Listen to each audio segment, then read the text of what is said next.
बात है, एक होटल का मालिक बहुत परेशान होता है क्योंकि उसके होटल की 7वीं मंजिल पर कुछ अजीब घटनाएं शुरू होने लगती हैं।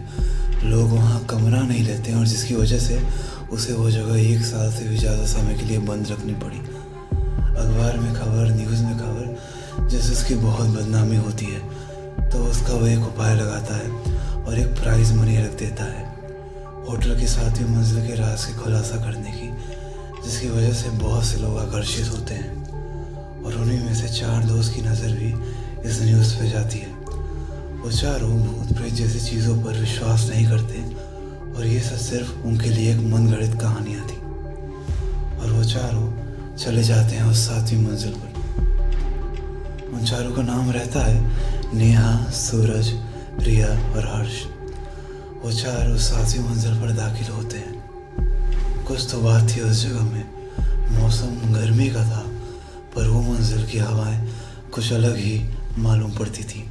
एक ऐसा ठंडापन जो सीधा हड्डियों को छू जाए। वो चारों दोस्त रात को 11 बजे उस 7वीं मंजिल में दाखिल होते हैं।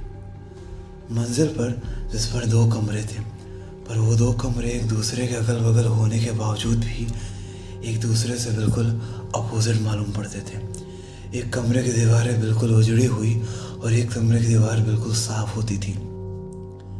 एक कमरे की दीवार पर एक लड़की की फोटो और दूसरे कमरे की दीवार पर एक लड़के की फोटो होती थी। लड़के की तस्वीर जिस कमरे में होती थी वो कमरा मानो नरक का दरवाज़ा हो, बिल्कुल बेखरा, दीवारों पर सीलन और एक मायूस सा ठंडापन। और जिस कमरे में लड़के की तस्वीर थी वो कमरा बिल्कुल साफ सुथरा, सीधी दीवारें थी। वो चारों इन चीज़ों को देखते ही रहते हैं तब तो घड़ी में आवाज़ आती है कि 12 बज चुके हैं। नेहा चौंक जाती है क्योंकि वो कहती है कि हमें यहाँ आए तो अभी 10 मिनट ही हुए, ये 12 कैसे बज गए। वो तीनों कहते हैं कि नेहा अब तुम तो हमें मत डराओ, हम यहाँ कब से आए हैं और हम यहाँ इतना खो गए हैं कि हमें समय का पता नहीं चल रहा। पर नेहा को समझ में आ गया था कि कुछ तो गड़बड़ है, फिर वो चुप सी हो जाती है थोड़ा। उसके तीनों दोस्त वहाँ शोर मचाना शुरू कर देते हैं ताकि वो नीचे मालिक तक आवाज़ पहुँचा सके कि वो चारों मज़े कर रहे हैं, नाच गा रहे हैं और वहाँ कोई खतरा नहीं है। पर कमाल की बात ये थी कि पूरे होटल में सन्नाटा छाया रहता है। मालिक को उनकी हल्की सी भी आवाज़ नहीं आती है और उन्हें इस चीज़ की बिल्कुल खबर नहीं होती है। अचानक झूमते झूमते हर्ष की नज़र दीवार पर टंगे एक झूमर पड़ जाती है।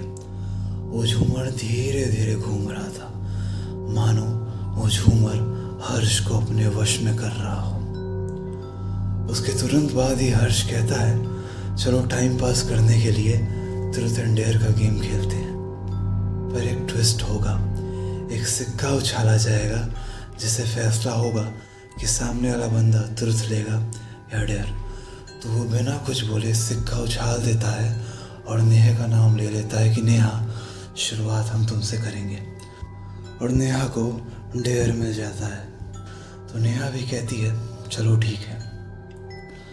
हर्ष का पहला सवाल ही कुछ अजीब होता है जिससे नेहा बहुत असमंजस में पड़ जाती है। हर्ष उससे कहता है कि चलो नेहा, कमरे के कोने बैठ जाओ और अपने सबसे गहरे और सबसे भयानक सच के बारे में बताओ। ये सवाल पूछते वक्त हर्ष के चेहरे पर एक डरावनी मुस्कान रहती है जिससे नेहा थोड़ी घबरा जाती है और वो कहती है ये कैसा सवाल हुआ। तभी उसके तीनों दोस्त साथ में बोलते हैं, बताओ, उसे सच जानना है।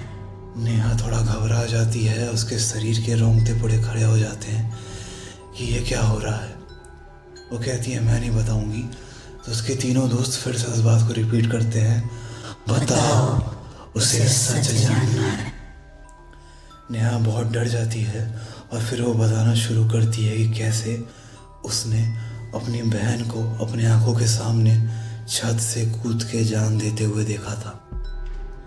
ये बात बताते वक्त नेहा बहुत भावुक हो जाती है, बहुत डर जाती है।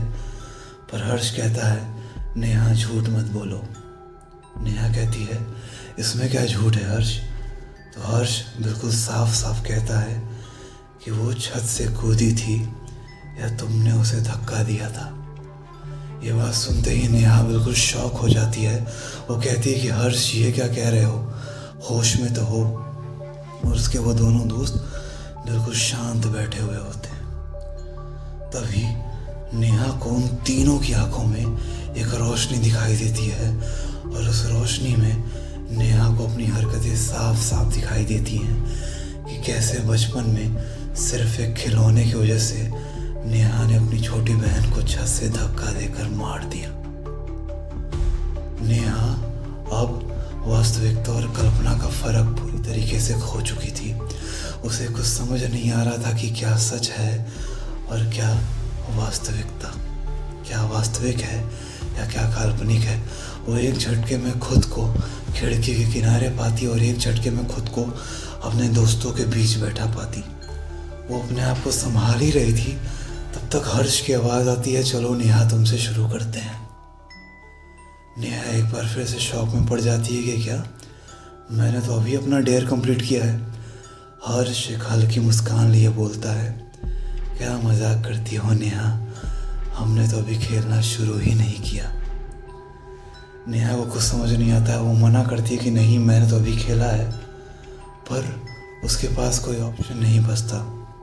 वो तीनों उसे पागल करार बैठते हैं कि नेहा झूठ बोलना बंद करो, हम यहाँ आए हैं, प्लीज़ गेम खेलना शुरू करो।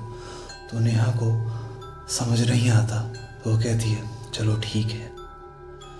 इस बार फिर से हर्ष सिक्का उछालता है और एक बार फिर से नेहा को एक डेयर मिलता है। नेहा थोड़ा घबरा जाती है पर कहती है चलो ठीक है। तो हर्ष उससे कहता है कि नेहा, जो हमारे बगल में एक कमरा है ना, उसमें एक बॉक्स रखा है, उस बॉक्स में जो भी है उसे यहाँ लेके आ जाओ। नेहा साफ साफ मना कर देती कि नहीं मैं ऐसा नहीं करूँगी। उस कमरे की हालत देखी है, लगता है नर्क का दरवाज़ा है वो कमरा। पर वो तीनों दोस्त की नज़र ऐसी नेहा पर पड़ती है कि नेहा कुछ कह भी नहीं पाती और वो तीनों दोस्त एक साथ कहते हैं तुम्हें जाना होगा क्योंकि उसे सच जानना है। नेहा फिर कहती है किसे सच जानना है, पर वो तीनों चुप हो जाते हैं और जबरन नेहा को उस कमरे में जाना पड़ता है। नेहा डरी सहमी उस कमरे में जाती है और बड़ी सावधानी से उस बॉक्स को खोलती है और उसमें 4 तस्वीरें होती हैं। वो 4 तस्वीरें बिल्कुल खाली होती हैं। नेहा को तो पहले समझ नहीं आता, पर उन 4 तस्वीरों को लेकर हर्ष के पास आ जाती है और हर्ष से कहती है कि ये 4 तस्वीरें तो खाली हैं। पर हर्ष ऐसा कहता है कि ये तुम्हारे लिए खाली होंगी, और इनमें क्या है मुझे साफ साफ दिख रहा है। फिर हर्ष कहता है नेहा बैठ जाओ, और फिर हर्ष उन 4 तस्वीरों को नेहा के सामने एक एक करके लाइन से रख देता है और फिर उन 4 तस्वीरों में अचानक से कुछ उभरने लगता है। उन तस्वीरों में नेहा का सबसे भयानक सच उभरने लगता है कि कैसे नेहा ने अपने 4 सगे भाई बहनों को एक एक करके मौत के घाट उतार दिया। पहली तस्वीर ये उभारती है कि नेहा ने कैसे अपने भाई को दूध में जहर मिलाकर बचपन में मार दिया था। दूसरी तस्वीर ये दिखाती है कि नेहा ने कैसे अपनी बहन को इलेक्ट्रिक शॉक देकर मार दिया था। तीसरी तस्वीर ये बताती है कि नेहा ने कैसे अपने भाई को चलती ट्रेन से धक्का देकर मार दिया था। और चौथी तस्वीर ये बताती है कि नेहा ने कैसे सिर्फ एक खिलौने के लिए अपने छोटी बहन को छत से धक्का देकर मार दिया।